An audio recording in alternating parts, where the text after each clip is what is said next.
কি খাওয়া দাওয়া করবো? আমার হাত যেটা আমি সচরাচর আমার হাতের স্পেশাল মটন, কাঠের জালে লাল লাল ঝাল ঝাল। লাল লাল ঝাল ঝাল কাঠের জালে রান্না করেছি। আর ওরা তো নিজেদের মানুষ, আর চেষ্টা করে কি করবো, ঘ্যাটকল বাটা করেছিলাম, ঘ্যাটকল বাটা ছিল আমার।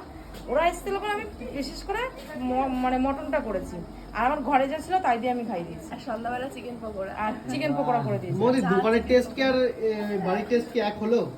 মটনের টেস্ট দোকানের টেস্ট আর বাড়ির টেস্ট মানে মানে মায়ের সাথে দোকানে আমি একবারই খেয়েছি ভাই, আর এখানে এই চেষ্টা খেলাম। ঠিক আছে, কিন্তু কালকে রান্নাটা খাওয়া খুব তো সুন্দর সব ছিল। থেকে বড় কথা না, এসছে এটাই বড় কথা। একদমই তাই। ইসিদি তোমার কেমন কাঠের জালে তো আমাদের খুব ওখানে ভালো লাগছে। আচ্ছা, বললাম যে দুপুরবেলাটা থাক, একটু ডাল ভাত রান্না করি, তা বলছে না ঠিক আছে মামি, দোকান সবাই তো কাজের মানুষ, দোকানদারি করে, তা ঠিক আছে অন্যদিন থাকবে। থ্যাংক ইউ ইসিদি আর থ্যাংক ইউ মুদি, ওয়েলকাম যাত্রায় আসার জন্য ধন্যবাদ। Thank you.